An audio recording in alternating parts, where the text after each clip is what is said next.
Jeshi la Polisi Kanda Maalum ya Dar es Salaam linachunguza vifo vya watu wawili, mume na mke, ambao wamejulikana kwa majina ya Anthony Hilary Ngabori au wakati mwingine Ali Ngabori mwenye umri wa miaka 46 na mke wake ambaye amefahamika kwa jina la Anna Amiri Juma anayekadiriwa kuwa na umri wa miaka 39.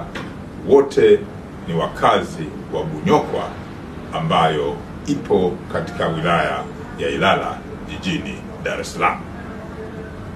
Tukio hili ambalo linachunguzwa na jeshi la polisi linadaiwa kutokea usiku wa kuamkia tarehe 12 mwezi huu wa Juni mwaka 2025 kwenye nyumba yao ya familia. Mili hii imekutwa ndani ya chumba chao cha kulala huku ikiwa na majeraha.